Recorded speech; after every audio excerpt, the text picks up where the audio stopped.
ndani ya mioyo yetu na kukuja mbele zako kama jinsi tulivyo. Ninaliombea hili neno linapoingia ndani mili yetu, linavyotoka Bwana, likawe neno la baraka. Watu wako wakabarikiwe kwa neno hili ambalo ni zuri na limetoka kwa Mungu. Baba, kwa kinywa chako hakutoki neno baya hata moja. Kama ni la kutukanya ni nzuri, kama ni la kutukaripia ni nzuri, kama ni la kutubariki ni nzuri. Baba, hata hili linaenda kuwa nzuri, wacha akaweze kubarikiwa kwa kinywa cha Bwana. Baba, ulisema atakayelipokea neno lako ndivyo atakavyoenda kufanyika kama mti ambao umepandwa katika karibu na moto, ambao hautakosa kuzaa kwa majira yake. Basi ninaomba neno hili likawe na upenyo kwa yule mama, likawe na upenyo kwa yule mzee, likawe na upenyo kwa yule kijana, likawe na upenyo kwa watoto wetu, wakaweze kubarikiwa sasa, kesho, hata maisha yake yote. Asante kwa kuwa Baba, neno lako likishatoka limetoka na baraka, na ni katika jina la Yesu Kristo aliye hai. Baba, tumeomba na hata kuamini. Amina. Sema amina. Sema. Baba, sasa hakuna joto. Usipochangamuka tunajua wewe umeshikwa na kideri. Aha. Wacha tusikie. Kaa tu mwanangu. Soma tu nani. Asante. Amen. Ya.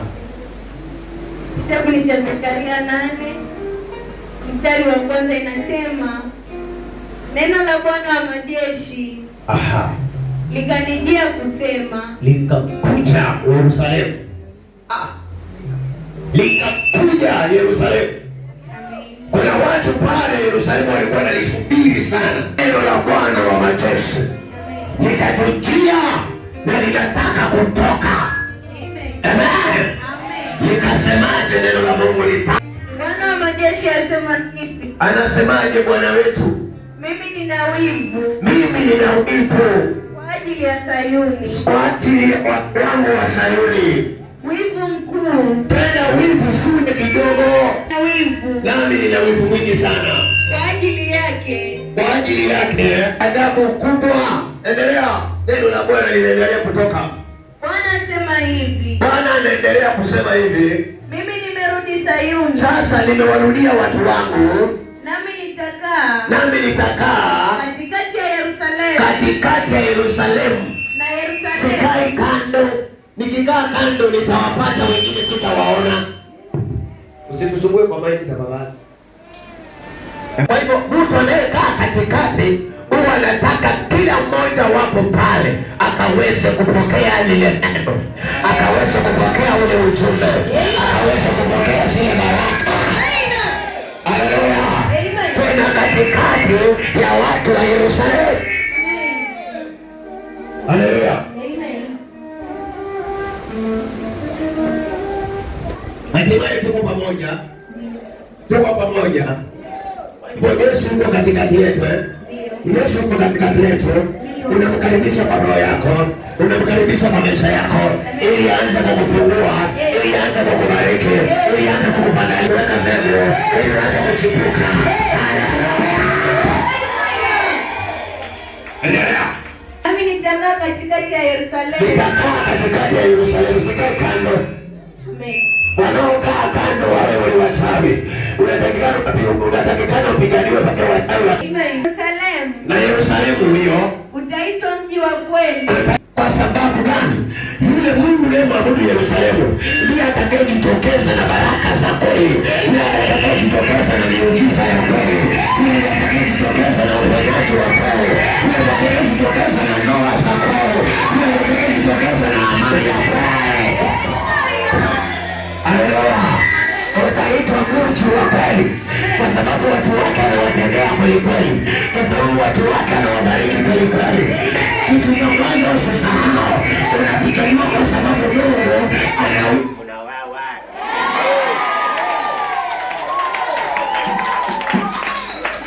Haleluya. Unapiganiwa kwa sababu Mungu ako na wivu na wewe. Haleluya. Anakupigania kwa sababu hana wivu. Anakupigania maana ana wivu na. Haleluya. Bwana Yesu asifiwe. sana. Na ndio maana amekaa katikati yako. Haleluya. Ndio maana amekaa wapi? Katikati yako. Amekaa katikati yako. Amekaa katikati yako. Amekaa katikati yako. Na adui akija anaonekana. Wachawi wakikuroga anaonekana. Wambea wakikusemgenya wanaonekana. Bwana akupiganie. Wacha Mungu akutetee. Wacha Mungu akuokoe. Haleluya. Bwana Yesu asifiwe sana. Bwana Yesu asifiwe sana. Bwana Yesu asifiwe. Unajua Mungu akiwa katikati yako, hakuna chochote asichoona kwako. Hakuna chochote asichoona. Nasema hakuna chochote asichoona. Hakuna chochote asichoona. Yote anaona. Haleluya. Yote anafanya nini? Anaona. Na ikiwa Mungu anaona, ni lipi ambalo hata kupigania?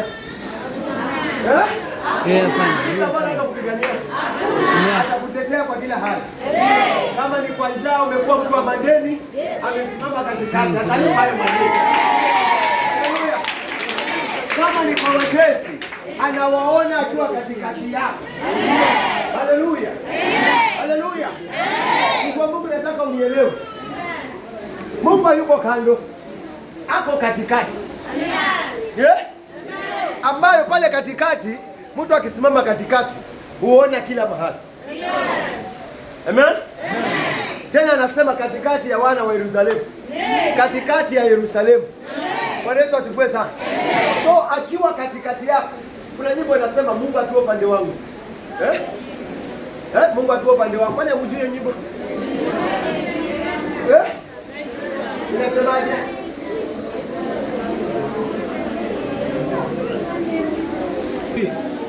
Wewe hujui. Kama ungelijua ungeongea na Mungu. Unabahatisha. Kuna tofauti ya kujua na kubahatisha. Wacha nikuite jina la Amen. Haleluya. Kwa hivyo Mungu akiwa katikati yako atakusaidia kwa kila hali na mali. Haleluya.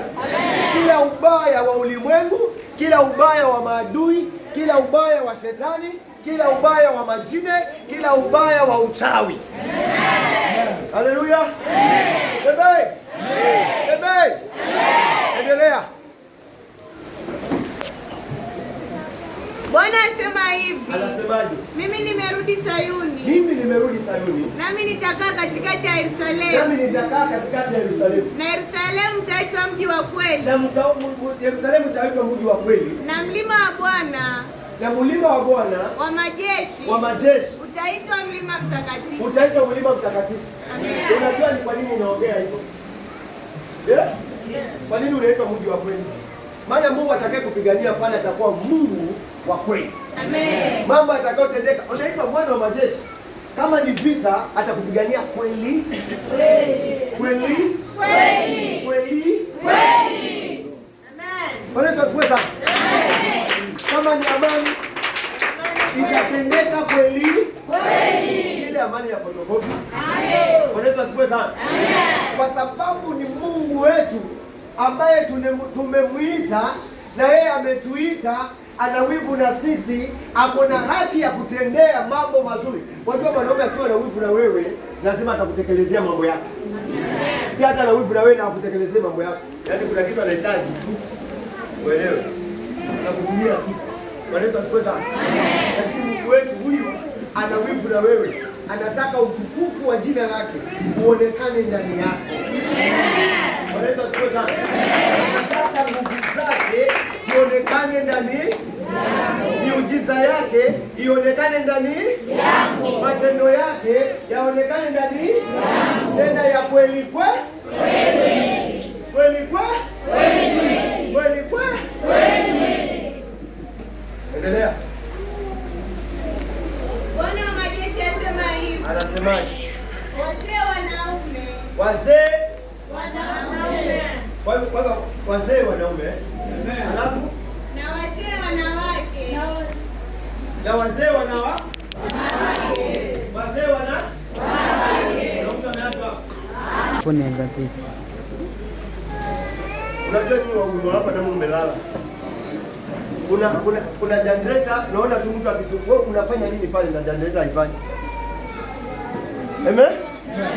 Kama unataka mimi niachane na hii sasa niende nishughulike. Haleluya.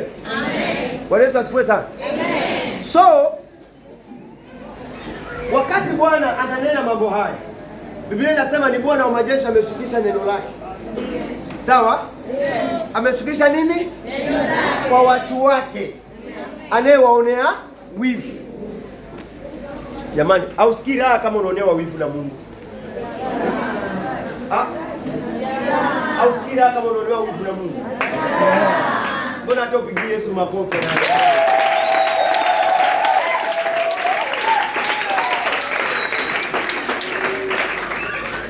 Mungu anaponea wivu.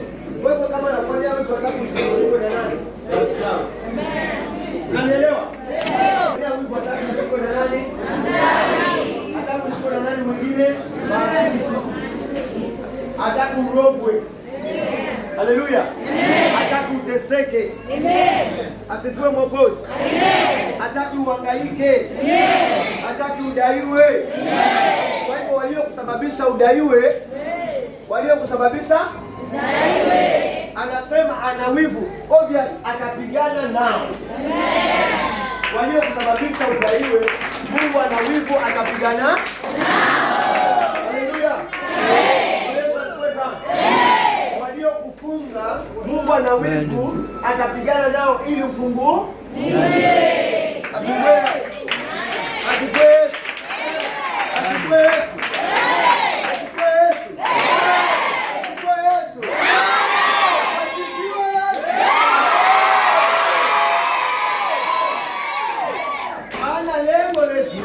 Ni kumuona Mungu akitupigania. Na kama Mungu amesema na wivu, kwa hiyo hawezi onea wivu mtu kama hata mpigania. Haleluya. Amen. Endelea. Majeshi asema hivi: wazee wanaume na wazee wanawake watakaa tena katika njia za Yerusalemu, kila mtu ana mkongojo wake mkononi. Hautakufa haraka wewe. Amen.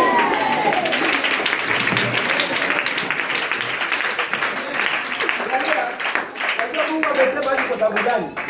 Anakuambia kuna wivu na wewe. So obvious hakuna mtu atakata maisha yako. Amen. Amen. Lazima ushike mkongojo. Amen. Nimesahau kukuja nene makora yangu nikuonyesha kwa. Ile ya hivi. Baba uneme, kiuno kineme. Kiuno kineme. Nasema kiuno Baba kineme. Unaenda wapi? Unaenda kanisani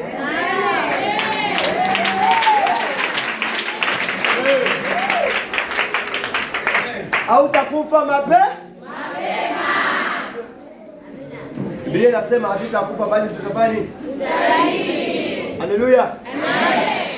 Na unajua wazee wakitembea namna ile, baba amekula chumvi cha kutosha. Mungu amepigania.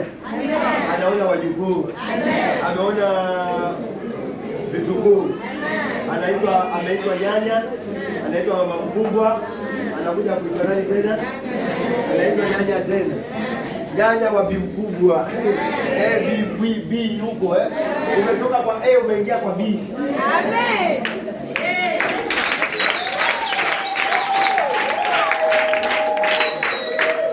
Haleluya. Na bado sasa tumenyama na mkokoto basi uko strong bado kama ni wakati wa sifa. So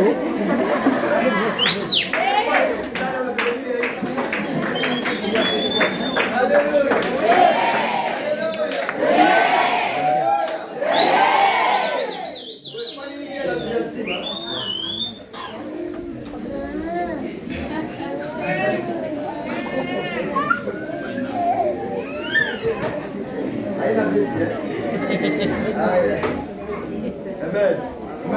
Bwana Yesu asifiwe sana. Amen. Endelea. Wazee wanaume na wazee wanawake. Wazee wanaume na wazee wanawake watakaa tena katika njia za Yerusalemu. Watakaa, hawatakufa. Hawatateseka. Mungu wao aliye Sayuni wa Yerusalemu aliyewaombea wivu wanaoongoza. Amen. Mungu wao wao. Bwana Yesu asifiwe. Endelea. Mtu ana mkongojo wake mkononi. Kila mmoja ana mkongojo, hata anatumia mkongojo wa mwingine. Ndio. Utaenda kutumia mkongojo wa mwingine? Utatumia mikongojo ya watu wengine? Nauliza, utatumia mikongojo ya watu wengine? Utaomba mwingine mkongojo? Maana Mungu amesema kila mmoja atakuwa na mkongojo wake. Tutakuwa na shindano hapo. Bora kanisa limejaa wazee kwa sababu wamebarikiwa.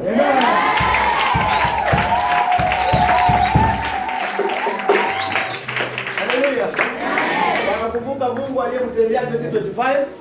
Watakumbuka Mungu aliyemtendea 2026. Na hiyo miaka mingine nayo kuja. Haleluya. Na hiyo Mungu huenda kama ametutoa tuko viwango vingine. Wanasema wakati baba aliweka gypsum pale. Nilikuwa napenda zile za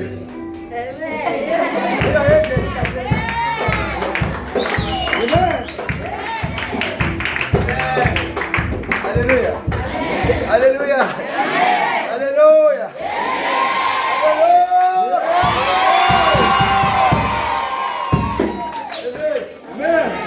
Bwana Yesu asifiwe sana. Tuendelee. Amen. Uzuri Mungu alitupatia sauti. Tena huenda hii ndio tamu zaidi. Endelea. Kila mtu ana mkongojo wake mkononi. Kwa kuwa ni mzee sana. Na hizo njia za mji. Shika mikongojo kama wewe ni kijana, ni kama unaita mzee wa. Amen. Achana na hiyo mikongojo. Amen. Anashika mkongojo maana ni mzee sana. Endelea, tujamaliza watoto wetu maana hakuna sina. Amen. Na hizo njia za mji. Na hizo njia za mji zitajaa wavulana. Zitajaa wavulana. After wazee wamezaa. Ndio. Mama wamezaa. Ndio. Wamezaa wavulana. Na wasichana. Anaringa akiona mtoto wake bila tena. Anajisikia bila anaona harusi ya mtoto wake inafanyika. Anajisikia bila mtoto wake anabeba na gari na kumfikisha na mkongojo. Amen. Katoto anaonekana kwa TV kwa kabla mabomu serikali inamtambua.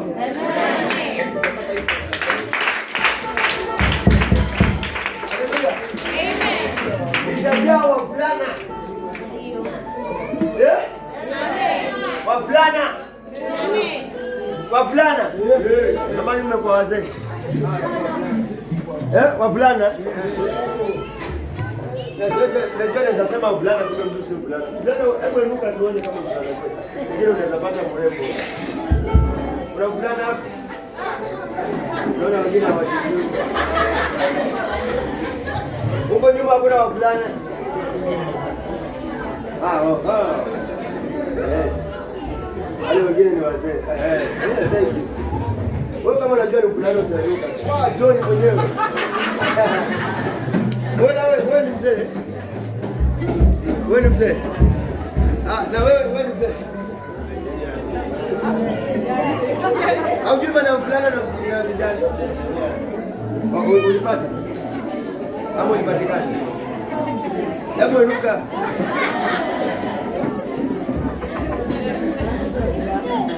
Bila kufanyia sopo hapa unaweza kutoka kuolewa. 26 wataka kuolewa watu. So angalieni hao wakufanya harusi. Tutakwenda harusi mwezi wa 4. Haleluya. Sasa hao vijana wanatakikana waoneshe suti. Wacheze na warembo hapo. Haleluya. Tuko na vijana, si ndio? 1 2 3 4 5 6 7 8 9 10 11 12 13 14. 14. Hakuna 14. Hakuna wa 15. Mwingine ananyonya bado. Oh. Amen. Hawana tukali. Haleluya. Hawana tukali. Tuone warembo. Tuone warembo.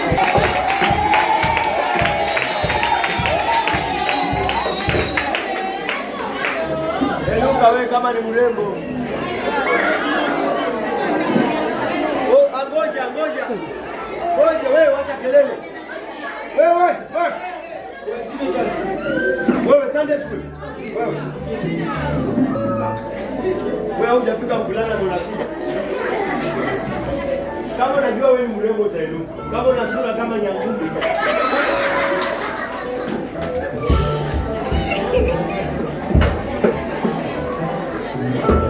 Wajua wengine wamefanana wanyanya. Haya, sasa hao wameinuka ndio warembo. Sawa? Warembo, wengine wako huko, wengine wamejificha, wengine hawana uhakika kama ni warembo. Amen? Amen. Sasa hawa ndio tutakuwa nao na tunawaombea maisha yao yawe mazuri. Amen. Watuletee ndoa nzuri. Amen. Watuletee watoto wazuri. Amen. Watuletee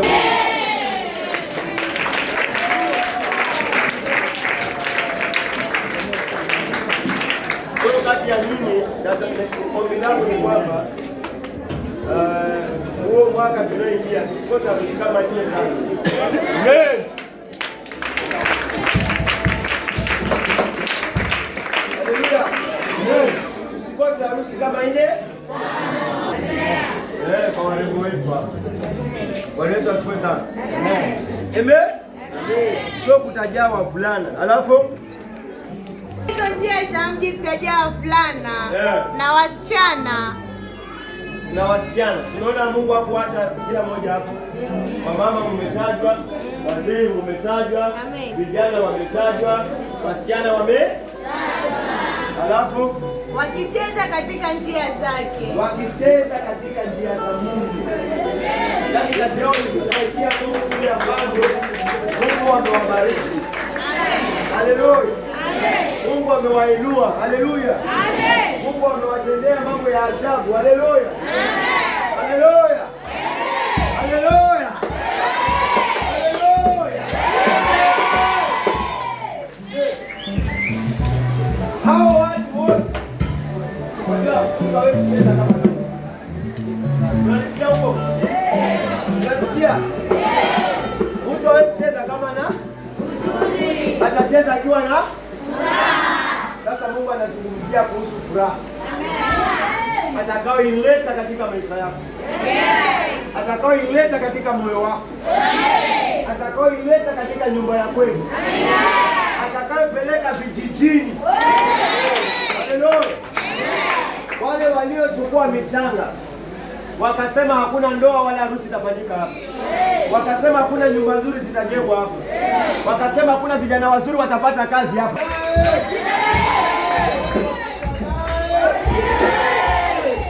Wacha nikupe siri moja. Bwanangu, hata kama utanunua mahali ujenge, lakini kwa kuaibisha adui, ukishajenga mambo yako huku Mombasa, ukishafanya vitu vyako huku Mombasa, ile ambayo utakuwa umemaliza haya mambo mengine, kwa sababu Bwana Mungu peleka pasta wako huko. Wewe kiwanja ambacho utajenga nyumba nzuri.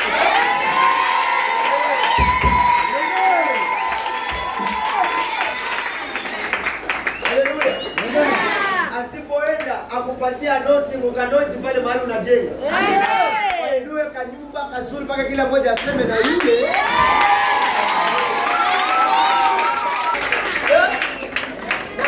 Kwamba akata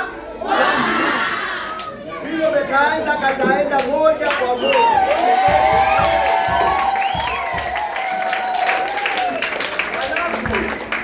Wapatie kazi walioroga. Watoto wao wapatie kazi ya kubeba mawe.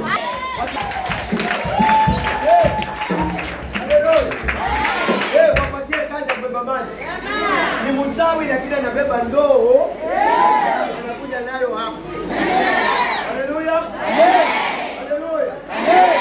Yes. Kawe hivyo hivyo.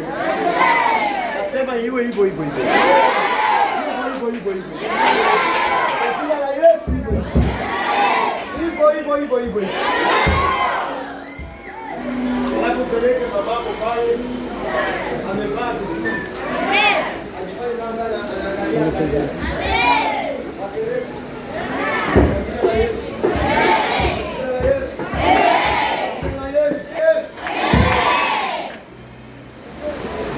itakavyokuwa.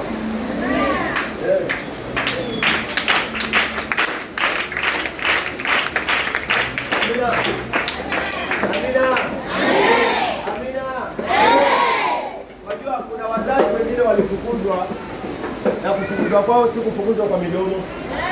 Walifukuzwa kimadawa. Na wakaambiwa wacha warudi. Wewe mtoto ufanye, Mungu akufanyie miujiza. Wakamuone huyo mzazi yuko pale.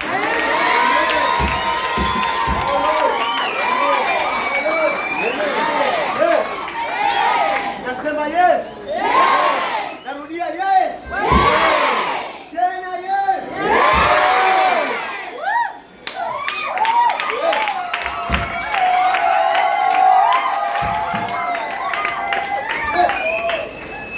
Yaani kwa sababu ameambiwa baba twende ukaone. Watababaika kwa sababu wamemuona nani amemleta atakuwa anaambiwa kama mnataka vita njoni kwangu. Lakini huyu aliyenizaa ataneni nani?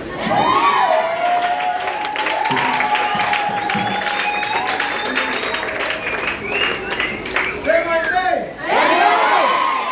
Sema amen. Unajua unaposema amen, unasema iwe hivyo.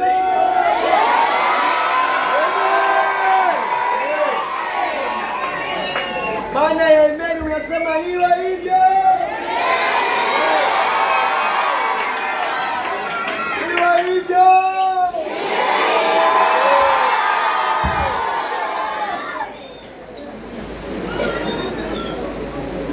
Wewe, hao watu tunataka tuonyeshe kwamba Mungu wetu ni Mungu. Hao watu lazima wajue Yesu ni nani bwana.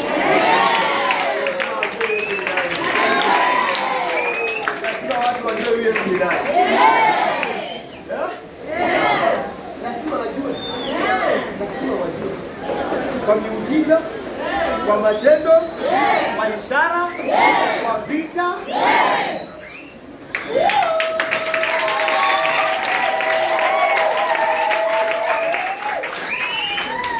Yesu anasema watapigana nanyi. Watapigana nanyi. Watapigana nanyi.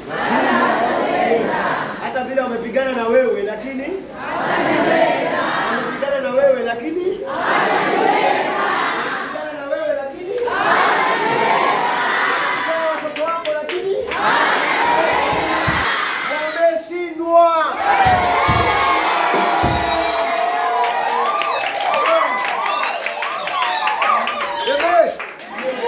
Wanakuinulia vita kila uchao. Wanakurushia maroho. Wanaleta vita kwa watoto. Wanakukosesha amani. Wanang'ang'ana lakini hawata.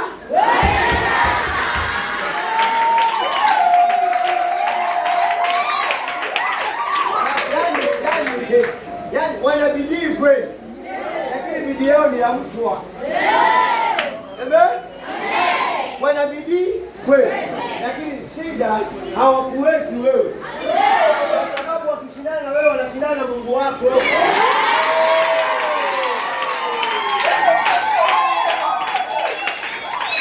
Sasa wewe kwa maajabu ya Musa, fikiria. Nani ataweza kumshinda Mungu? Hakuna. Nani ataweza kumshinda Mungu? Hakuna. Huoni shetani alileta vita mbinguni? Na wakapigana. Sasa kupigana saa zingine unajua kuna hali utakuwa nayo. Lakini katika ile hali ambayo utakuwa nayo naomba unielewe. Utakuwa kwa hali ya kivita. Unanielewa? Wacha nikusongelee. Kuna hali utakuwa nayo katika maisha yako. Sawa? Na ile hali ambayo utakuwa nayo ndio hali ya kivita. Hali ya kivita huwa katika vita huwa hakuna raha. Huwa hakuna amani. Unaelewana? Hata wewe kuongoza vita mahali popote huwa hakuna amani. Unafaa uwe nacho, unakuwa makini. Ngangana na maombi, hizo ndizo vita. Wakitoka hapo wanakufa wao, wewe unabaki kuwa mzima.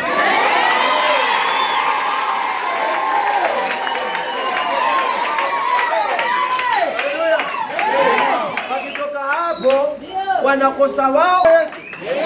Wakitoka hapo wanang'ang'ana na wewe, alafu wao ndio wanateseka.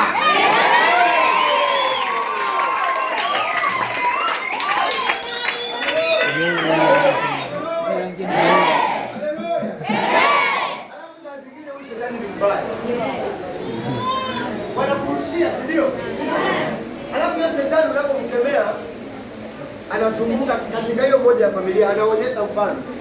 Kitu kinarudi kwa mtoto wake, kitu kinarudi kwa mtu wake.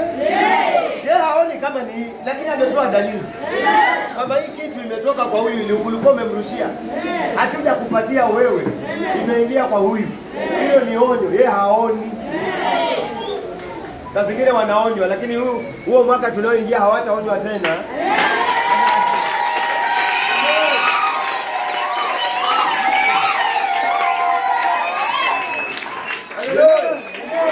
Hawajaonya tena, sasa watatandikwa wao kabisa. Hao waliokuwekea mitego, hao nitawarudia wao, nitawarudia wao, nitawaramba wao.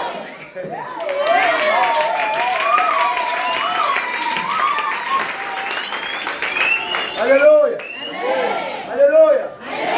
Hata tusikie neno. Amen. Aha. Bwana wa majeshi asema hivi. Anasemaje?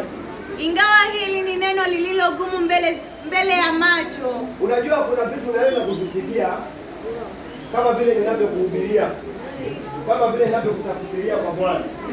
Unaliona kwamba hilo jambo linaloongelewa na Mungu, unaliona ni jambo gumu. Lakini hakuna jambo gumu kwa Mungu. Amen. Mungu analiongea hapo na uhakika naye. Amen. Hapo na uhakika na watu wa Yerusalemu. Amen. Hapo na uhakika na wewe mama. Amen. Hapo na uhakika na wewe mzee. Amen. Hapo na uhakika na wewe kijana. Wewe si jambo gumu hilo. Wewe unaona ni jambo gumu. Wewe unaona likatokee ndio useme kweli Mungu anaweza.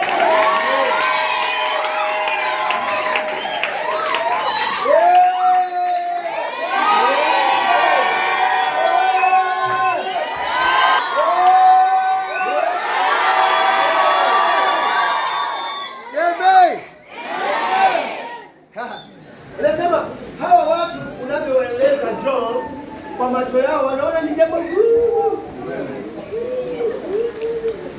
lakini kwangu mimi naona ni jambo rahisi sana. Wajua kuna watu walikuacha maana hawakukuona wa maana. Jamani, kuna watu walikutenga maana hawakukuona wa maana. Waliona wewe hauongezi chochote wala huleti faida yoyote. Lakini angalia vile ambavyo Mungu alikuleta mahali ambapo uonekane kwamba kuna faida, kwa sababu ya kwamba anataka kukupigania.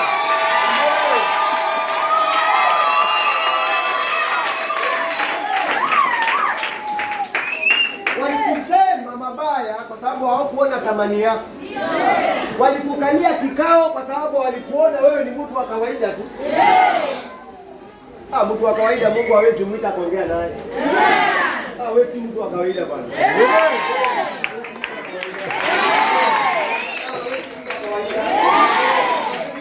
Kuna kitu ndani yako. Kitu ndani yako lazima upiganiwe. Ndani yako lazima utetewe. Wewe una upako wa Mungu. Wewe una mafuta ya Mungu.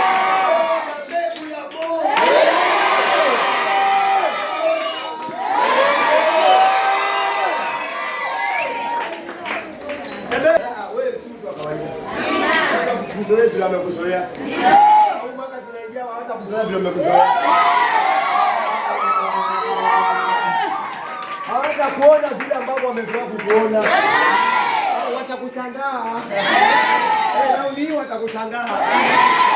Tukubaliane leo, raundi hii watakushangaa.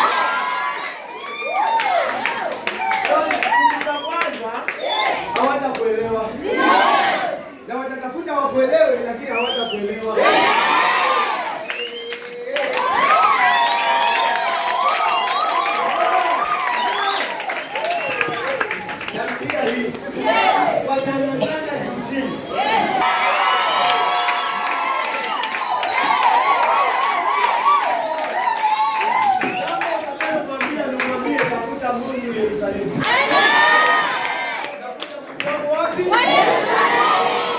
Amesema yuko wapi? Yerusalemu.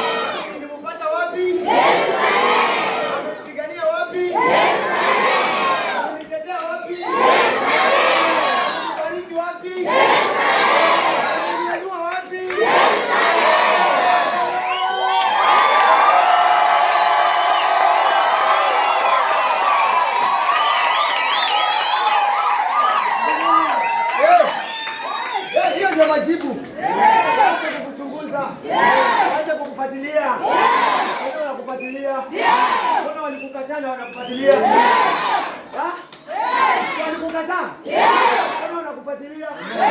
Mbona walali wanakosa usingizi? Mbona wanafuatilia maisha yako? Mbona wanafuatilia watoto wako?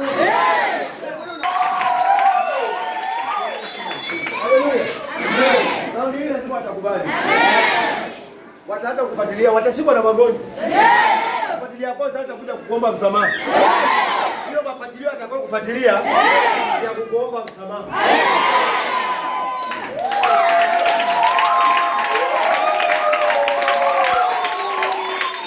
Unajua hakuna kitu kizuri kama mtu apigane na wewe alafu baadaye aseme ati nakuachia Mungu. Amekuachia jambo zuri sana baba.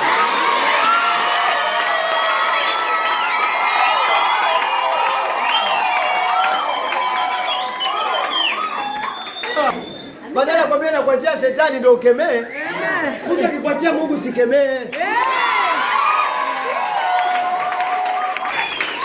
Mwanangu, mtu yote akikuachia Mungu, mwambie sasa, sawa, huyo Mungu atajidhihirisha. Mtu akikuachia Mungu anakuona mtu mbaya, si ndio? Sasa Mungu aliyekuachia ndio Mungu atakayetengeneza maisha yako.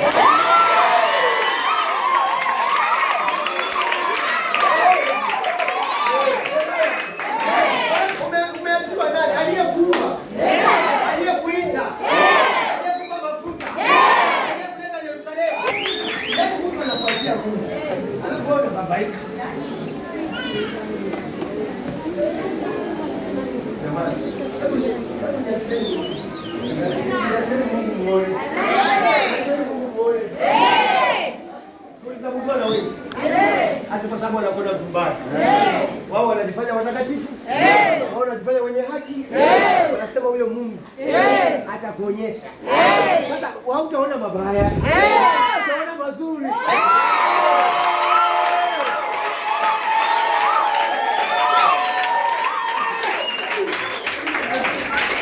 Unajua Mungu ukimtegemea tumeombewa na Yesu Kristo.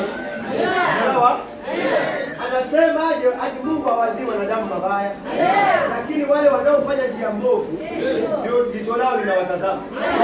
Unapoachia mtu Mungu, kama wewe unafanya mabaya, utakutana hapa hapa.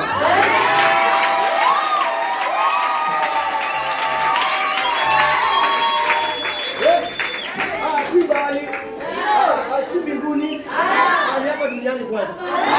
Yesu alisema ninawaombea kwa wapi? Kwa wapi duniani?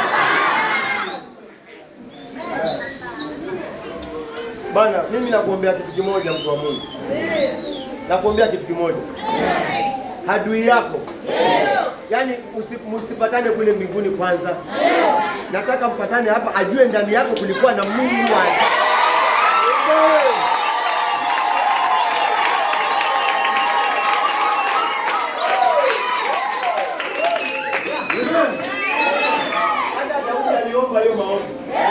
Daudi aliomba hiyo maombi. Akasema adui zangu wasikufe kama hajaona. Kwa hiyo kwangu mimi niliomba. Nikasema hawa maadui wa kuongea tu kwamba usiwaue, lakini wachawi malizana nao.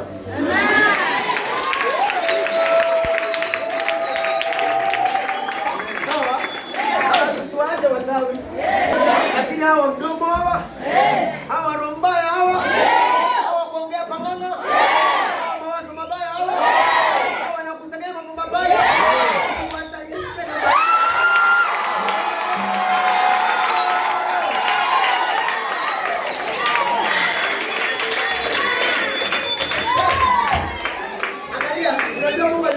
Moja wao wadui. Kuna mdomo mbaya utakao kuja kufanikiwa. Kama ukituachia Mungu, acheni tu Mungu atubariki.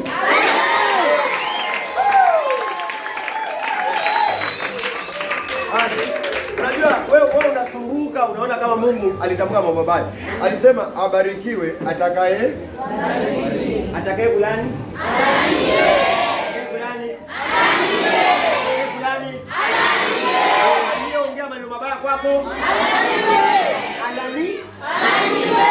Aliyetaka usifanikiwe, aliyetaka uharibikiwe, katika jina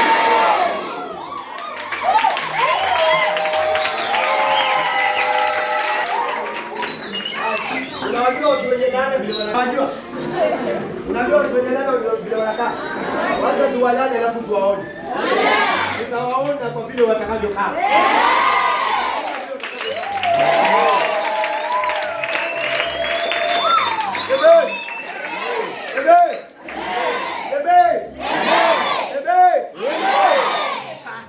Mimi huwa nina raha sana ukiniachia Mungu.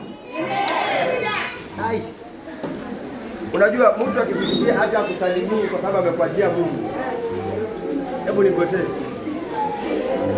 Wewe umeachiwa Mungu, tusalimiane kwa vipi? Wewe umeachiwa Mungu. Hata mimi niliachiwa Mungu. Wacha tuambukizane maswali.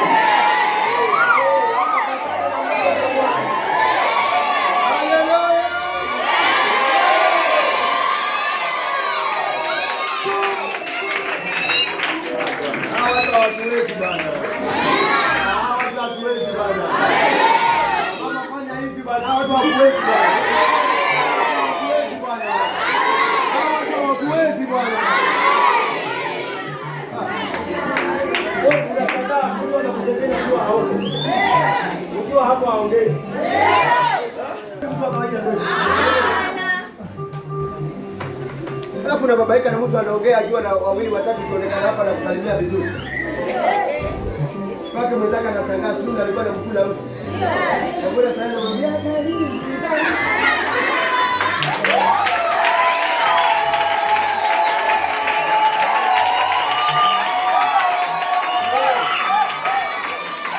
Yaani hata kama uko hapa kanisani na una chuki, ukifika wakati wa sifa kuja. Ukifika wakati wa sifa njoo. By the way una chuki zako. Una chuki zako niliachia Mungu. Alafu tunacheza.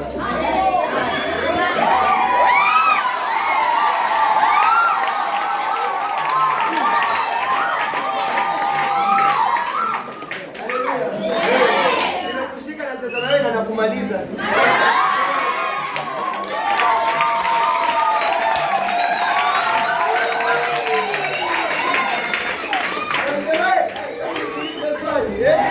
Wakati unacheza na mtu kuja. Ndio hapa. Alafu huyu mtu anakuchukia. Hata wewe ndio unajua ama ujui. Alafu unaangaliana na sura hii.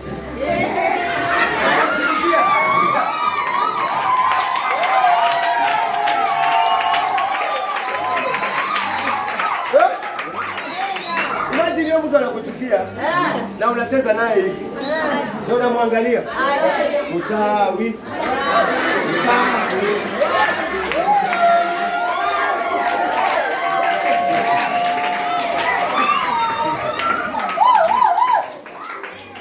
Unajua watoto wetu teenagers hapa wametuhubiria.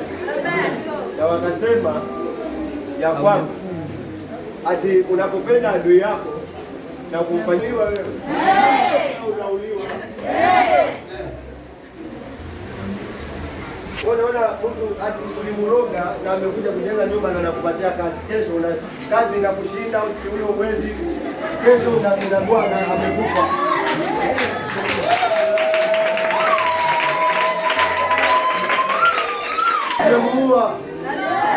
Umemuua.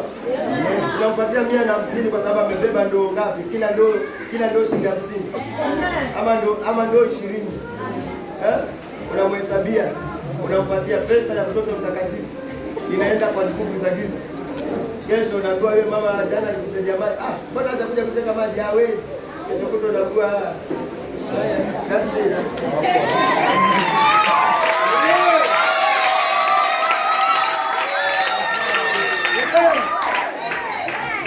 Wewe umeamuka unakuja kuangalia kazi yako unasema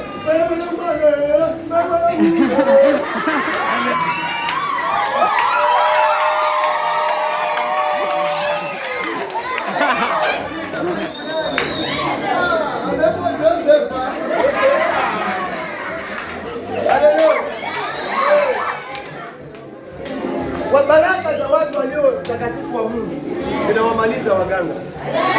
Ndete kwa wapi? Kwa nini? Na sunge mtafuta fundi haraka. Amen. Haleluya. Yaani Mungu ni wa ajabu. Bendewe Mungu ni wa ajabu sana. Mimi nampenda Mungu vile alivyo. Matendo yake hakuna mwanadamu anayaweza. Amen. Kwa kweli kabisa. Yaani unaweza dania mwenzako mabaya yakakupata wewe.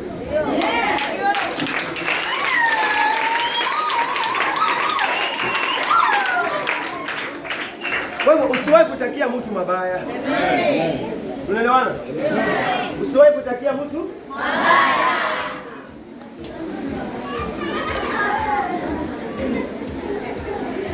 Nasikia ngoma zile za zile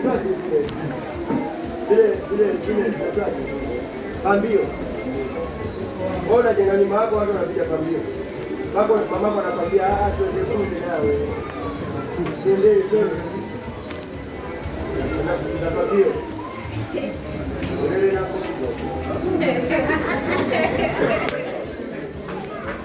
Bebe amelala na kisogo. Na maajabu mfu wala na upande wale kisogo. Amen. Haya, kama umezoea kurabaya kisogo wapi story yako? Amen. Wacha tumalize. Endelea. Amen. Bwana majeshi asema hivi. Anasemaje? Ingawa hili ni neno lililo gumu mbele ya macho ya mabaki ya watu hawa. Mabaki ya watu hawa. Endelea. Katika siku hizo. Katika siku hizo ambazo tuko nazo sasa. Liwe neno gumu mbele ya macho yangu. Yaani Mungu anauliza, yaani hili neno unaliona ni gumu ninalokuambia mbele ya macho yangu? Ni nini Mungu ambaye anaona hukumu mbele ya macho yake?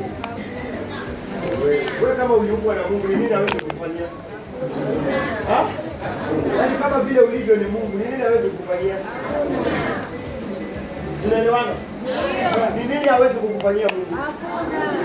Ni nini? Sasa kama hakuna, mbona wewe unaomba? Mbona usiamini kile Mungu anaongea? Tuamini tunakatendeke mwanangu. Amini tunakatendeke. Moja baada ya nyingine. Moja baada ya nyingine. Endelea. Liwe neno gumu. Liwe neno gumu mbele ya macho yangu. Mbele ya macho yangu.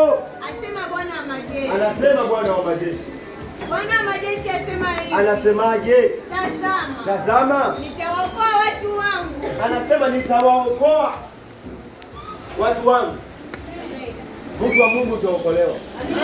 Kwa hizi nyakati ngumu utaokolewa. Kwa hiyo mateso utaokolewa. Kwa hizi vita utaokolewa. Kwa hiyo mateso utaokolewa. Kwa hizo vurugu utaokolewa. Kwa hiyo mateso utaokolewa.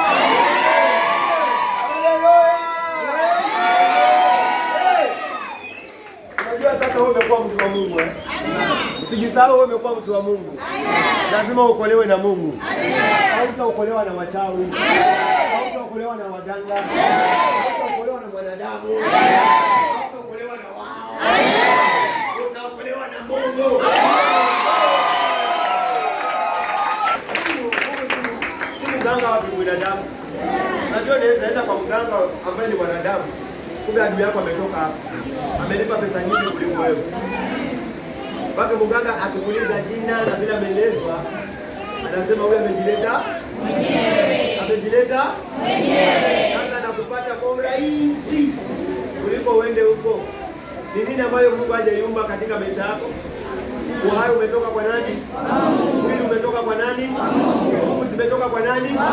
Roho imetoka kwa nani? Uzima umetoka kwa nani? Waabudu yeye uone.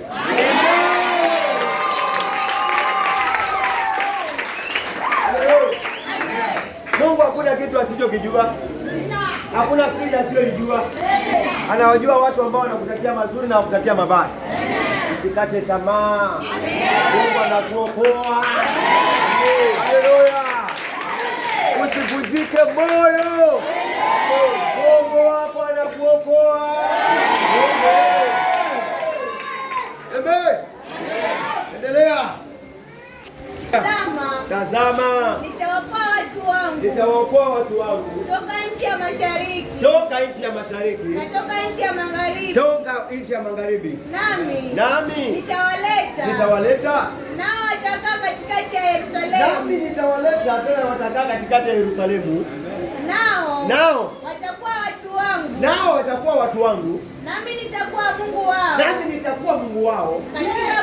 Katika kweli. Na katika haki. Haya, mtu ashindane na wewe. Wewe ni mtu wa Mungu. Wachawi hawatakuweza. Roho hatakuweza. Maadui hawatakuweza.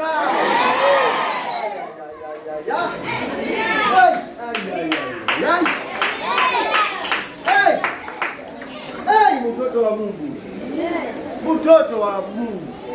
Jamani, kumbe wewe unalindwa. Kumbe wewe unapendwa. Kumbe hizo vita vyote naona hizo wanakutesi wewe. Kumbe Mungu anakuonea wivu wewe. Hakuna raha kama Mungu akwambie ya kwamba wao watakuwa watu wangu na mimi watakuwa Mungu. Kwa hivyo inamaanisha kwamba ukiomba lolote kwa Mungu una haki ya kufanya. Ukiambia siwataki hawa, Mungu anasema ni sawa. Elia alikwamisha mvua miaka mingapi? Mitatu na? Kwa sababu yeye ni mtu wa nani? Mpaka walipojua Mungu wao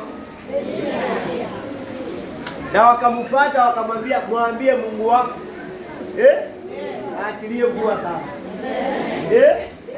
Aachilie mvua. Watu watakufuata, sema huyo Mungu wako tumemwogopa.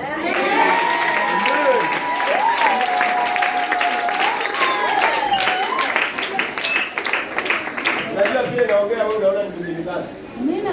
Na watu mpaka wasemezane, hivi unajua wewe ndio ulimsema yule mama? Hivi unajua wewe ndio ulitesa ile nyumba yake? Mbona usimfuate ukamwambia dada, nisamehe?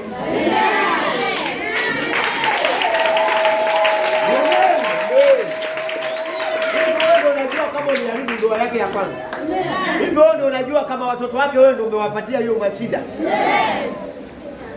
Sasa angalia vile unateseka.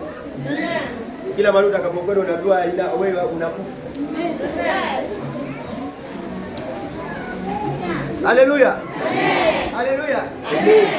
Saa zingine wacha nikwambie kitu kimoja. Kuna tiba zingine si za daktari. Daktari anaweza kuangalia akakosa kuona chochote. Kumbe ni mapigo. Mimi nataka adui yako akienda hospitali akose chochote, aale damu kila wakati.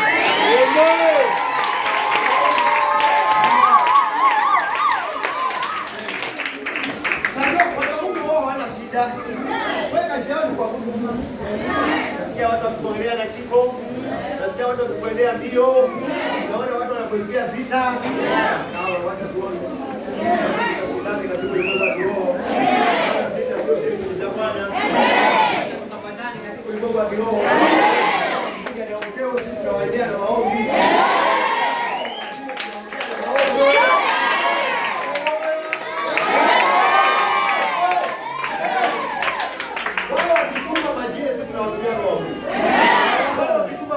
Tunatumia roho wa Mungu. Hatuna mambo mengine, ni roho wa Mungu tu. Haleluya.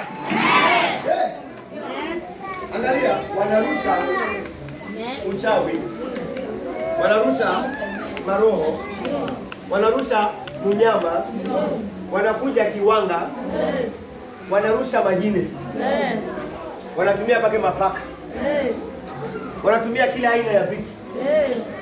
Lakini sisi tunatumia roho wa Mungu.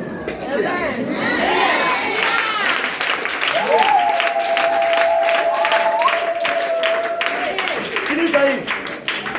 Musa hakuwa na wasiwasi na Mungu wake. Watu wakatengeneza nyoka zao. Nyoka 3. Lakini nyoka mmoja aliwahukuma wale nyoka wengine. Wewe mtu mmoja utaua hiyo majini, utaua mawala, utaua hiyo mnyama, utaua hiyo maroho, utaua hiyo utaiwa.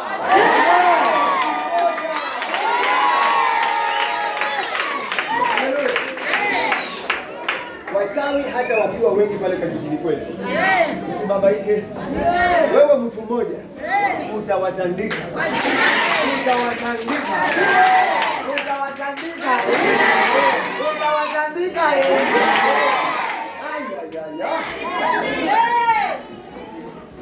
Mpaka wasemezana mtu mmoja atatushindaje? Bwana naabudu wako waende kwa mkuu wao, aanze kufa yeye, apate mwingine, watoroke. Unajua wewe hujui watu watakuja kwa njia gani? Watakuja kwa njia gani? Kwa njia gani? Kwa hiyo njia moja walikuwa wanapata nani? Mtu mmoja. Ngoja. Hiyo njia moja walikuwa wanafuata mtu mmoja. Kama wangefuata watu 7, kila mmoja angekuja na njia zake. Nyumba ile akafuata nyumba ile. Lakini walikuja kwa njia kwa mtu ngapi? Mmoja. Kwa mtu ngapi? Mmoja. Lakini kwa hiyo mtu mmoja walitoroka kwa njia ngapi? 7. Walichanganyikiwa.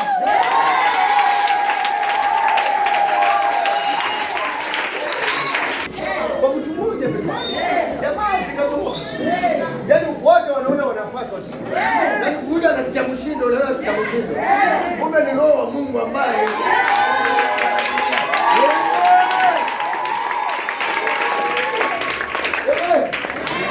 sasa wao si vizuri. Kama watesa ama jirani zao. Hata watanaika kama adui zao. Haleluya. Hata kama walikaa kikao. Ndio ndio. Kikao. Wamezunguka vizuri. Wametaja jina lako. Wamepeleka picha yako. Kila kitu chako, si ndio? Hakuna mtu atakuweza hapo. Vitu vyako vikusiki. Wewe zako vikusiki. Mtoto wako vikusiki. Nyumba yako ikusiki. Nyumba yako ikusiki.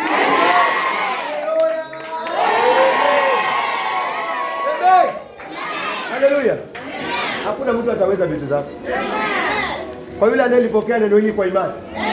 Hakuna mtu ataweza vitu zako. Wacha nikwambie kitu mmoja. Hata mtu akichukua mume wako usifikiri ataenda kumweza. Atakuregesha mwenyewe kujua.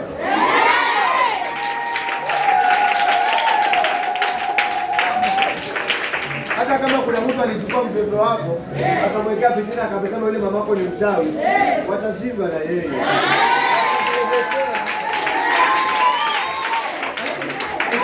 Wewe sasa hivi. Hata nikwambie kitu kimoja. Sio huyu mtoto wangu. Apatane sasa. Njoo mama. Amen. Sasa huyu mama anamwambia mama wewe mchawi, sawa? Amen. Sasa huyu kwa sababu mamake yeye unapita na huyu umempatia roho ya kumvuta. Akusikize wewe kuliko mimi. Mimi si mchawi. Sawa, japokuwa unapita na mimi. Sasa umuroge huyu. Akusikilize wewe kuliko mimi. Sawa? Kitu ninachokitafuta ni mtoto huyu awe chuki na mimi. Sawa? Mimi nisiwe na shida kwa sababu namwabudu Mungu wangu. Kila siku namwabudu Mungu mahali ambapo ninaabudu.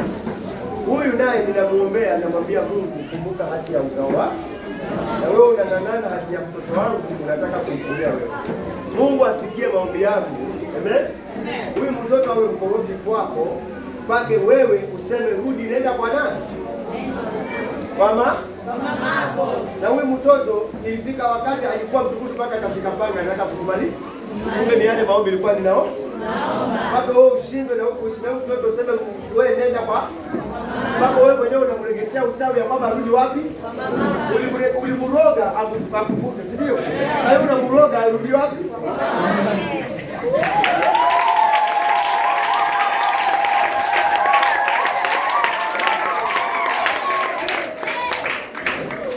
Amen.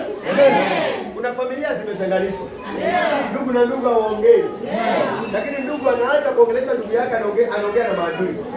Unajua kuna boma ziko hivyo. Yaani ile boma ambayo ni adui, utakuta kuna ndugu yako amenaswa mpaka anachukua ya huko anaenda kuyapeleka huko.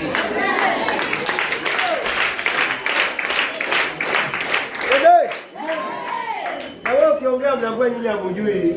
Hata nyinyi mwokoka na mdhamini ushirikina. Na bali Mungu alituambia tusichanganye na wao.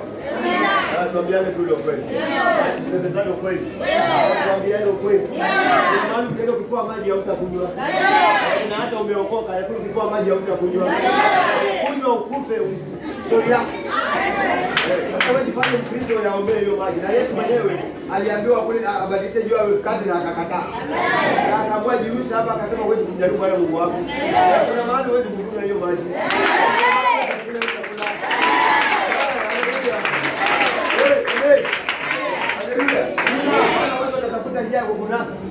Balaamu alikuwa amejenga madhabahu zake za giza. Mtu wa Mungu akaenda pale, akaenda kaomba ile madhabahu zikavunjika. Akatumana watu ili washikwe. Watu hawakumshika, Balaamu akaenda kumshika mwenyewe. Mkono ukafanya nini? Ukakatika. Ulipokatika ule mkono, akasema niregeshe mkono wangu, akaombewa na Mungu. Ukarudi ile mkono, akamwambia yule bwana, twende tukakule chakula. Akamwambia mimi sitakula. Mungu hakujagiza nini nakule kwa watu. Jamaa akaponea. Amen. Mimi nakuponea kwa sababu nakula kula.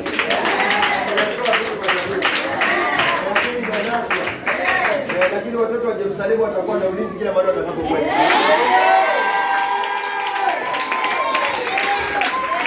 Haleluya. Haleluya. Wacha tumalize maandiko. Endelea. Amen. Aha. Bwana wa majeshi asema hivi. Ndio. Mikono yenu na iwe hodari. Mikono yetu ni iwe hodari. Nganga ni kidogo. Mkono wako. Unajua mkono unaweza kufanya vitu vingi. Unaweza kuosha mkono mahali, ukaombea jambo na litatendeka. Unaweza fanya kazi yako na ukabarikiwa sana. Unaweza jenga nyumba yako na ikatendeka. Hata ndoa yako inajengwa na nini? Na ndio maana ukitaka kuikomboa mikono yako ngapi? Ukitaka kujenga mikono yako ngapi? Utamwinulia Bwana mikono yako na ndoa yako inajengeka. Utamwinulia Bwana mikono yako na watoto wako watakuwa sawa. Utamwinulia Bwana mikono yako na itakuwa ya baraka. Utamwinulia Bwana mikono yako na kila kitu kitakachofanya kwa mikono itakuwa ya baraka. Haleluya!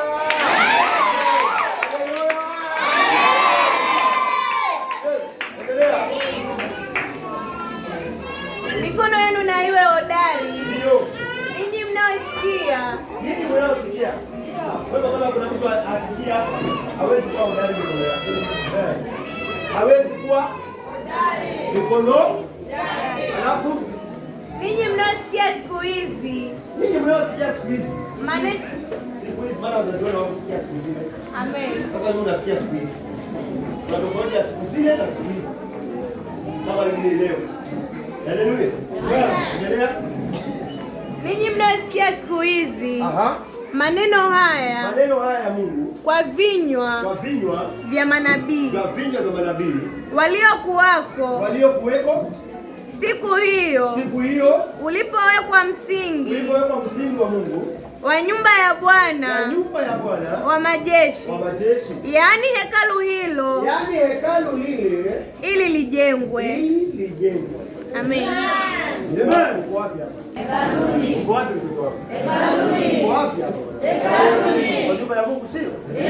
Mungu wako sio? Ndio. Sio, kabarikiwe mtoto wako. Amen.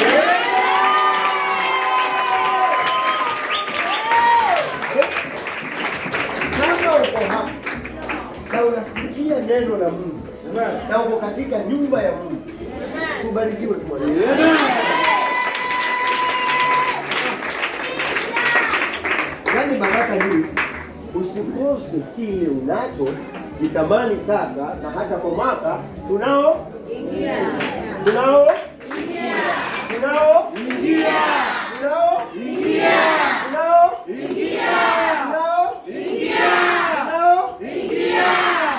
Amen.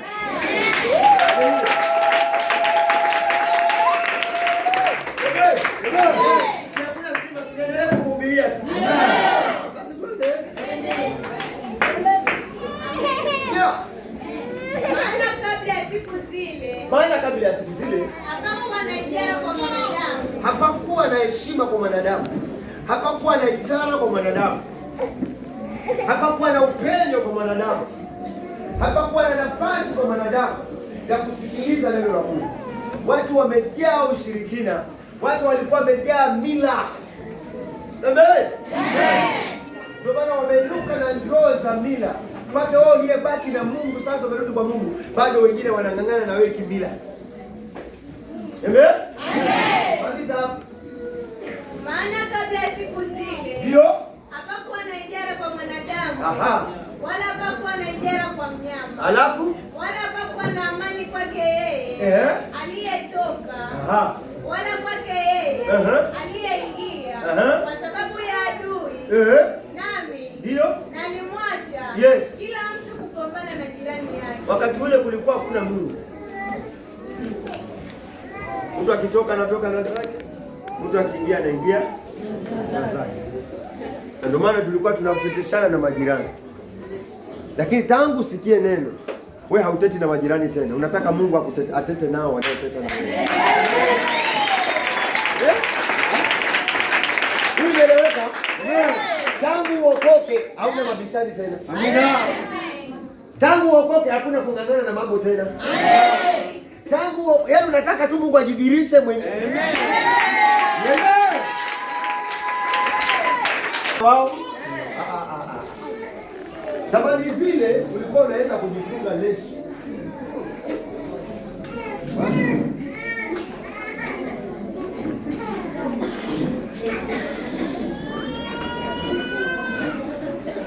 Siku za Herode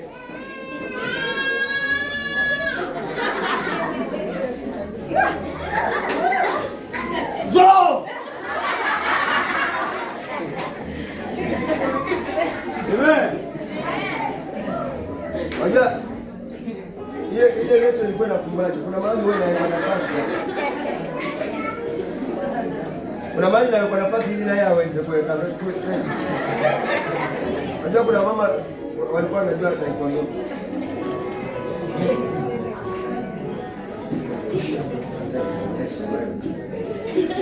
Amani ya wamama wa korofi. Sicheze na mimi wewe. Hajui kama mapaja yanaonekana. Hayo kama mapaja yanaonekana.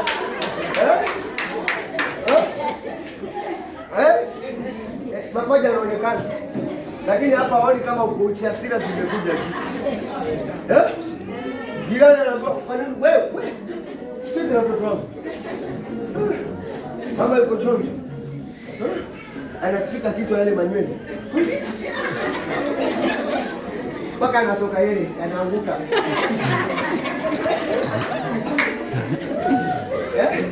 Anapigana sasa hiyo mpaka leso zinafanya nini?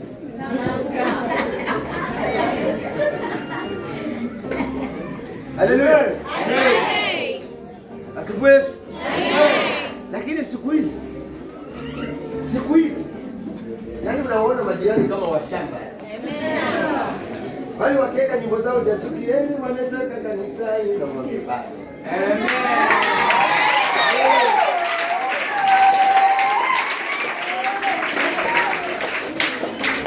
Leo kama matendo yake ni mabaya. Haleluya.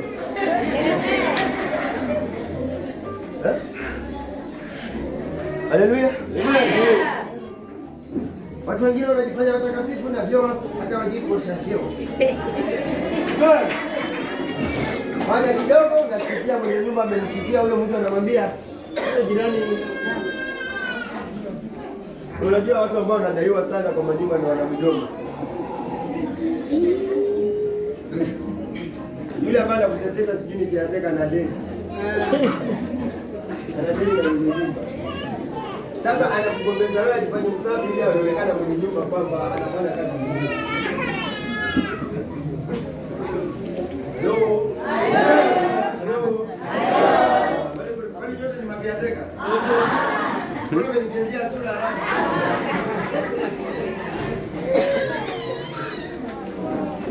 Unajua biateka wako na roho nyingine kwamba biateka. Sasa ndio watu. Hata kama sio umetoka kudogo kwa kanisa.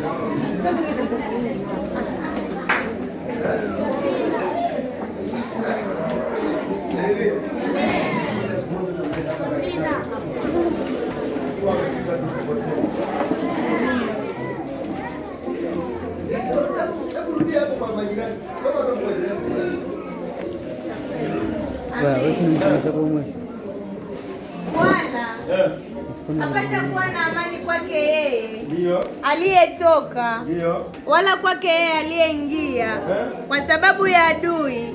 Nami nalimwacha kila mtu kugombana na jirani yake. Masikizano yako wewe na Mungu tangu ulipookoka, tabia zimeanza kucheka.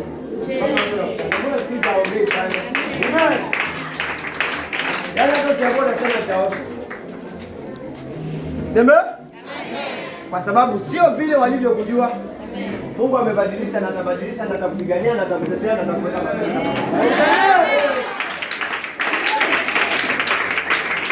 Wengine aliyekutumia hewa atakuja kutafuta nyumba ya kukodisha, ashangae mwenye nyumba awe ni wewe.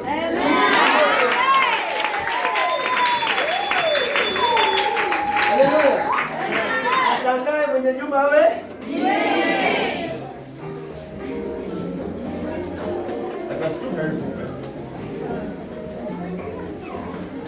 Usitendeke hivyo hata kama wewe unaona una uwezo hapa, una uwezo.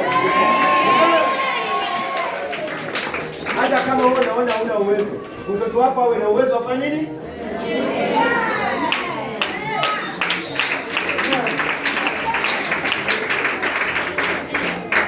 Halo?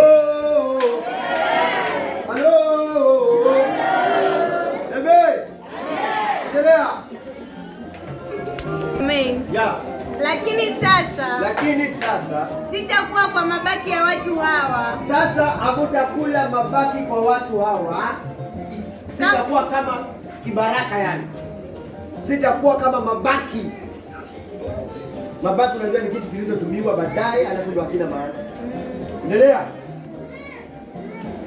Lakini sasa sitakuwa kwa mabaki ya watu hawa. Endelea. Kama nilivyokuwa siku zile za kwanza. Kama nilivyokuwa siku zile za kwanza nikutazama. Endelea. Asema Bwana wa majeshi. Anasema Bwana wa majeshi. Kwa maana itakuwako mbegu ya amani. Sasa wakati ule kulikuwa ni mbegu ya vurugu. Haleluya. Ilikuwa ni siku ya kukosa amani saa zote. Ilikuwa ni siku ya visirani saa zote. Amani. Kazini, amani. Kwa nyumba, amani. Kwa watoto, amani. Kwa maisha yako, amani. Kwa huduma yako, amani. Haleluya.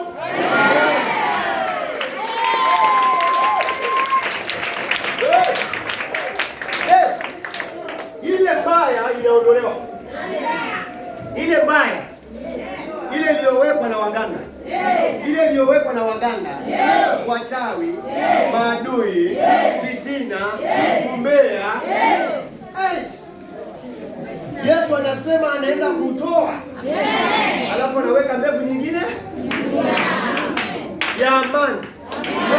Ya amani. Ya amani. Ya amani. Kama wewe mtu ulikuwa unapata magonjwa saa zote, hiyo itakuwa ni mbegu nyingine. Mwili wako utakuwa na afya. Utakuwa vizuri. Kwa maana itakuwako mbegu ya amani. Ndio. Mzabibu utatoa matunda yake. Kila mmoja atapata faida ya kile kitu anachokifanya. Wewe bana, wewe kwa mzabibu bwana.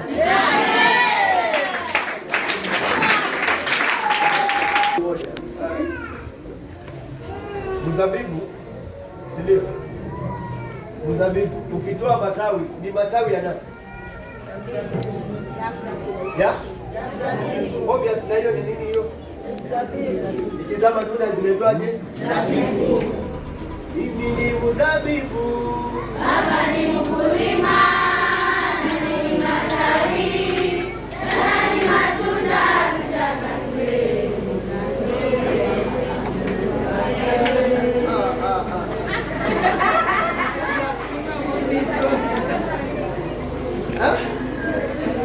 Amesema utakuwa kama mzabibu unaozaa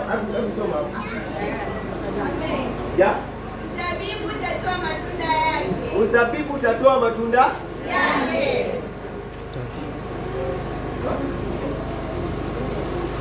Haiwezi kuwa yani Mungu, wewe umekuwa kwa Mungu, atutoe matunda ya shida.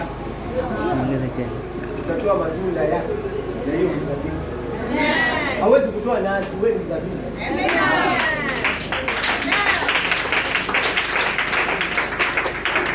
Kwa hiyo mtu wa Mungu atamiliki vitu vya Mungu.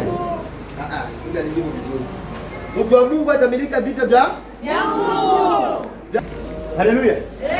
Utapiganiwa vita, utatetewa, utalishwa, utatajirishwa, utapewa amani, kwa sababu mbegu ya amani inapandwa kwa mwili wa kwa nyumba ya kwa familia ya kwa watoto wa sema amen.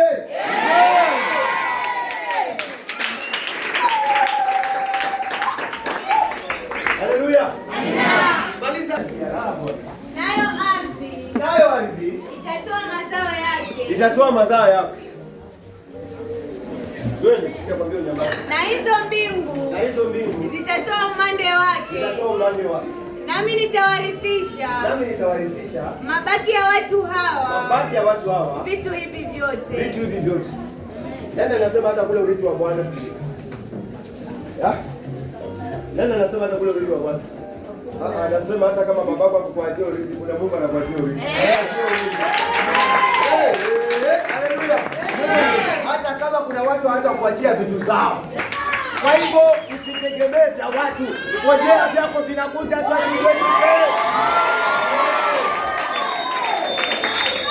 Haleluya. Vyako vinakuja 2026. Vinakuja.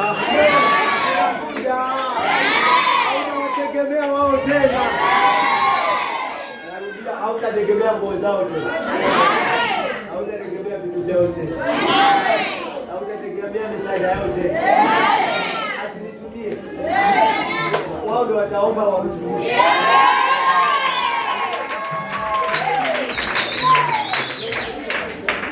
Haleluya. Haleluya. Unajua neno babaki amesema kwamba babu zao, baba zao. Unajua kuna vitu vingine vimeachwa vinapita. Ndugu wote wanang'ang'ana kwa kasabaka moja, mpaka wanauana. Wewe utaenda kununua kwako.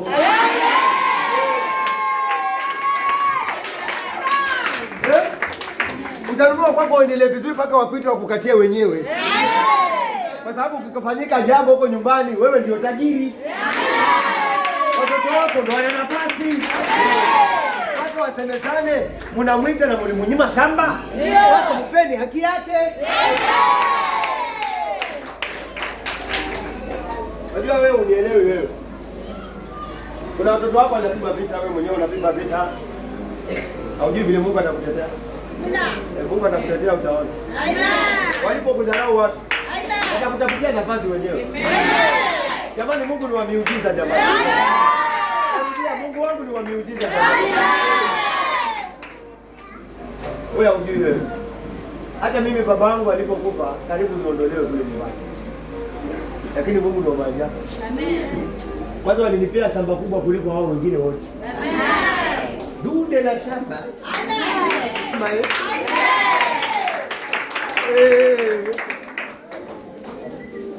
Rosa, pole pole.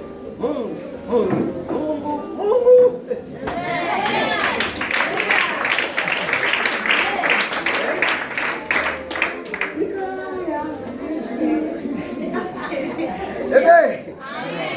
Hebu acha tumalize hapa.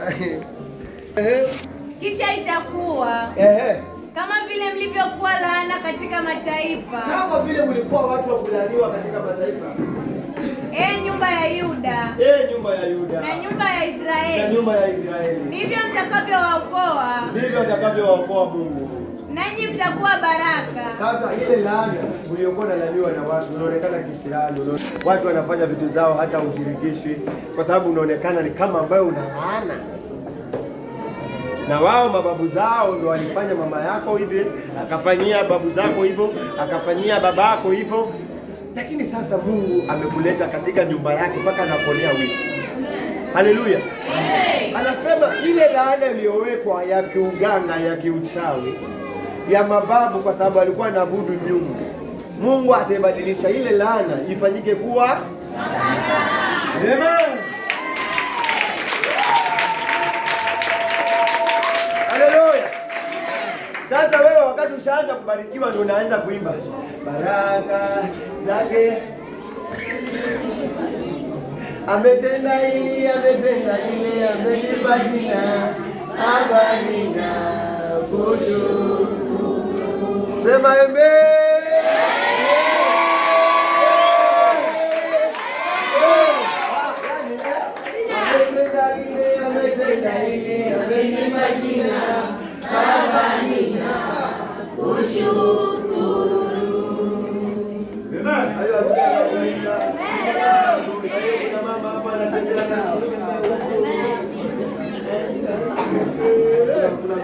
Wewe umepewa jina.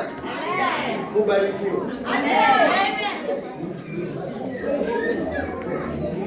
Wanakupatia majina. Tajiri. Amen. Usikatae. Maana wamejua wao hawako kama wewe. Wakifika tajiri.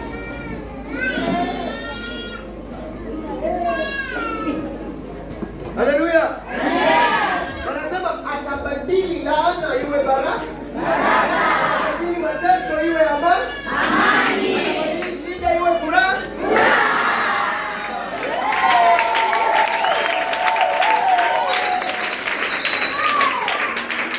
Haleluya. Haleluya jamani. Yesu ni mzuri.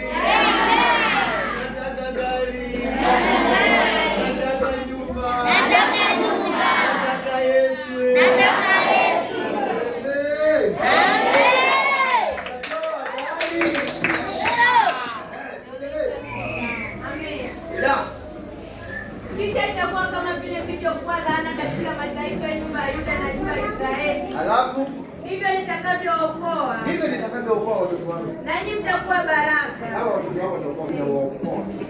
Ninawatoa kwa umbo mbaya. Ninawatoa mahali walipowekwa. Ninawatoa kwa uchawi. Ninawatoa kwa mateso. Ninawatoa kwa mizimu. Ninawatoa kwa maagano. Ninawatoa kwa madhabahu. Haleluya! Hakuna madhabahu za giza zitakazoongea tena katika maisha yako. Hakuna maagano ya manyanya ya mababu ya ukoo ya familia ya mila itakayokutawala. Ni damu ya Yesu itakayotawala. Ni damu ya Yesu ndio itakayofanya kazi. Damu ya Yesu ndio itanena mema. Damu ya Yesu ndio itakayokuokoa. Damu ya Yesu ndio itakayokuvalisha. Damu ya Yesu ndio itakayokulisha. Damu ya Yesu ndio itakayokupigania. Damu ya Yesu ndio itakupa amani. Sema amen. Haleluya. Haleluya mtu wa Mungu. Haleluya Kristo. Haleluya mlokole. Haleluya Baba. Haleluya Mama. Haleluya binti. Haleluya vijana. Watoto wangu haleluya.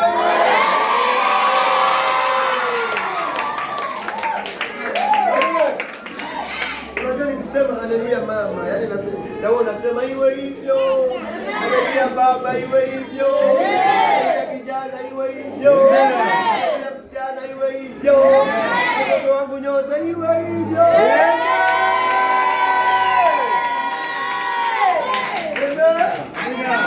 Wewe umefika 17. Twende. Amen. Da. Msiogope. Haya, kwanza usio na roho ya uoga. Amen. Wale wakati unaanza kuinuliwa na vitu vingi vitakuja. Na mambo mengi watakujaribu nayo. Lakini Mungu wako atakuhakikishia. Bwana Yesu amehakikisha. Yesu amehakikisha. Hata ukikuwa na kujaribu usiogope. Hata ukisikia mambo mengi usiogope. Hata ukisikia kukutengeneza usiogope. Unajua wapo hivi wale wakishindwa na uchawi wanatumana maneno mabaya juu yako. Amen. Wanatumana marafiki wabaya. Wanakuja wanakusema ili kujipa moyo. Simama.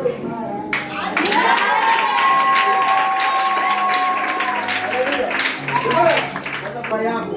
Maana wameshindwa na uchawi.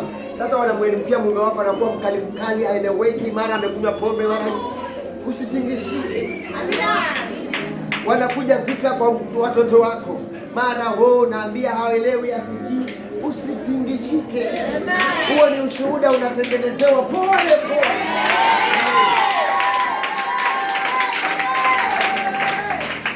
Nakwambia wewe unaweza pigwa vita kwa mahali na abudu, kwa sababu shetani ameona, amejaribu kila mbinu, ameshindwa. Nakwambia usitingishike. Unajua Yesu aliwapatia maarifa pale aliposema ya kwamba mtu ajengaye nyumba yake katika mwamba, hata mawimbi yakija hata haitaanguka, yani haitakushika. So mawimbi ni majaribu ya kila aina. Baharini kuna kila upepo unaokuja. Kuna upepo wa kisulisuli, kuna upepo wa bahari Hindi, kuna upepo ya mambo mengi, kuna mawimbi paka ya meli, kuna mawimbi paka ya ile meli ndogo. Sasa kama umesimama imara, utabaki ukiwa pale pale. Amen. Sawa? Utabaki ukiwa. Unajua katika bahari huwa kuna taa huwa inawaka, inatuana direction ya meli mahali inafaa ipite. Sasa wewe nao utatuana direction ya mahali Mungu anafaa pitie. Amen. Hautaangushwa na mawimbi. Hautaangushwa na maneno. Wataongea, watakupata, ainuliwe Bwana wa mabwana, ainuliwe, wenuliwe Bwana wa moyo wangu, wenuliwe Mungu nakupenda, unajua Bwana wa mabwana, Mungu wangu. Wewe toka hapo kakae kule, toka hapo kakae kule. Wewe na dance hapo na umezuba, kakae kule, kakae kule. Amen. Amen. Haleluya. Amen. So Mungu anakondolea roho ya uoga. Amen. Wajua watu waoga ni wapi? Watu kujitumia. Yaani wakiona jambo kidogo wanasahau kama kuna Mungu. Wewe jibiane bwana. Ukisahau kidogo, yani unapima kidogo. Unaona Mungu wangu kwani amenisahau? Kwani nimefanya au hujafanya? Sinango ile. Kibaya. Ni mambo yamenuka ili Mungu akushindanie. Amen.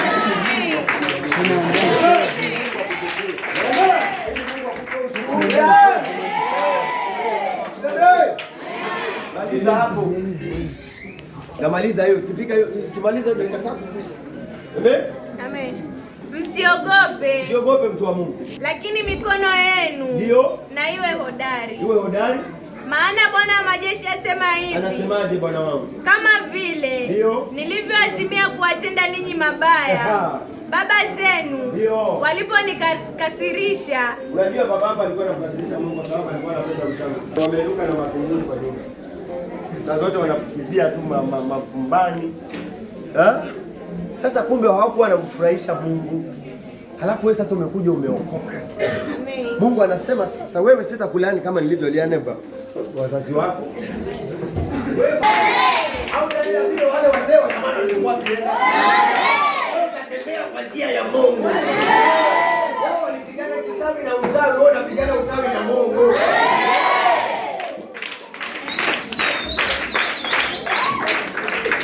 Wao wanapigana na madawa.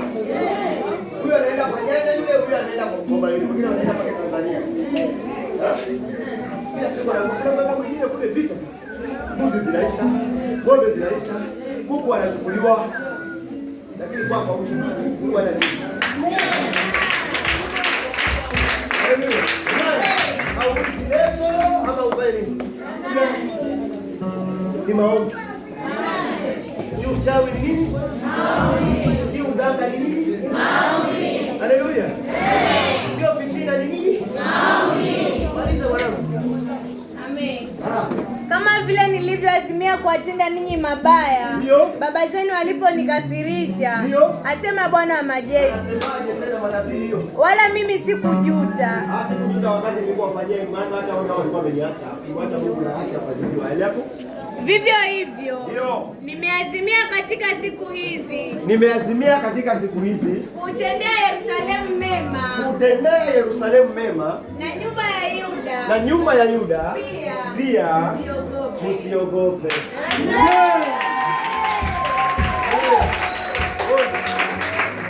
Sema mimi Yerusalemu. Mimi Yerusalemu. Usiseme nyinyi, ni wewe peke yako. Mimi Yerusalemu. Wewe usiseme nyinyi. Mimi Yerusalemu. si hao wengine. Wewe ndio unajijua. Wewe ndio unajijua. Mimi Yerusalemu. Mungu wangu. Atanitendea mema. Atanibariki. Atanifungua. Atanionekania.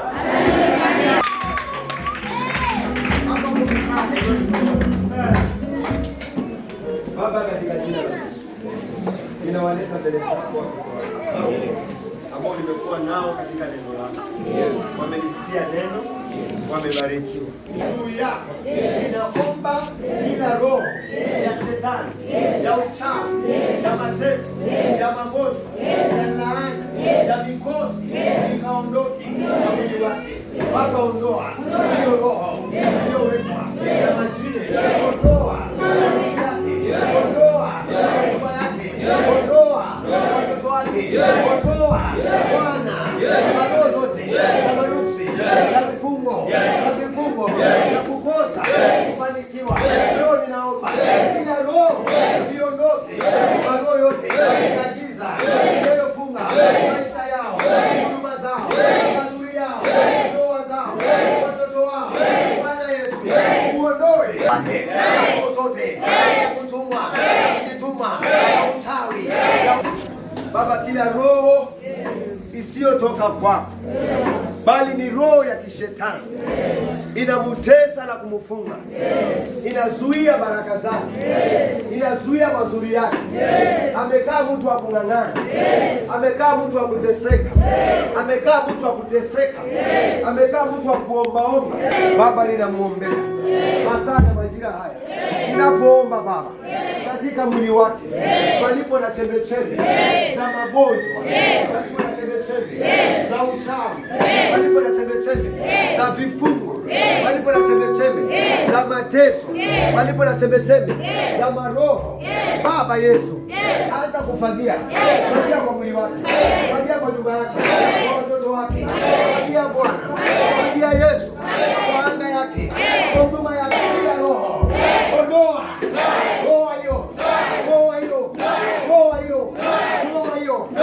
uchawi, uganga,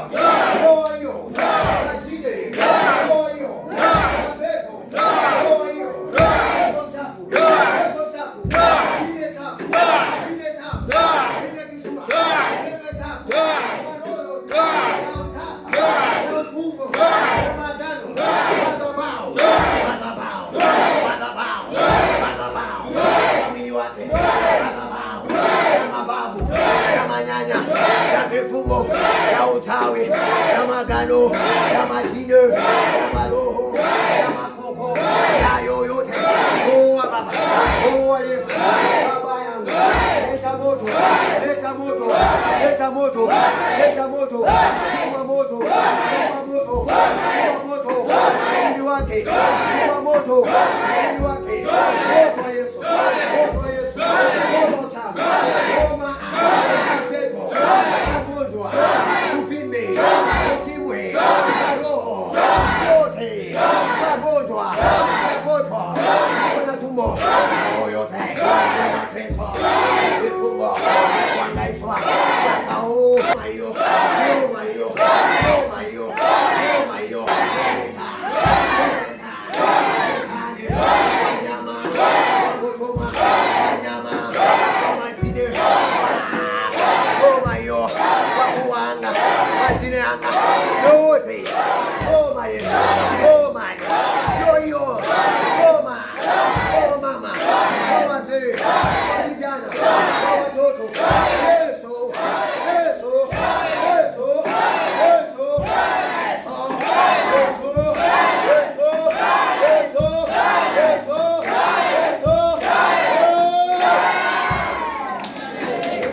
kila madhabahu zote za giza, kila maroho mabaya, maisha mabaya ya mwaka ule uliopita, mwaka huu tunaopita, tumekuwa na vita.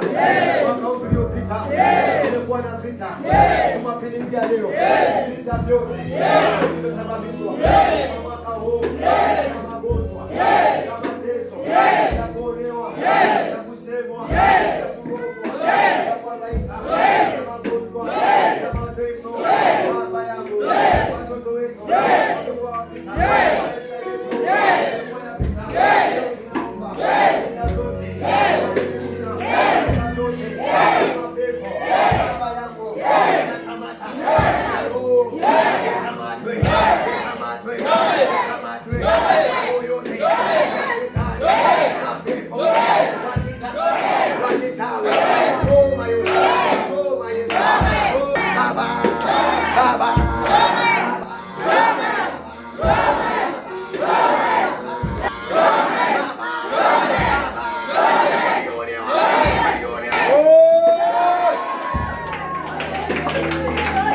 Baba alionewa mwaka huu, alionewa mwaka huu. Watu wameonewa Baba, watu wameonewa Baba, hawana ushuhuda. Mwaka huu umekuwa mateso, mwaka huu umekuwa mateso. Kila alionewa, kila alionewa, kila alionewa, ninamwombea leo maroho ya kuonewa, maroho mabaya, maroho ya kuonewa, ya magonjwa, maroho ya kuonewa. Shida Baba zimemulemea, shida masia zimemushinda.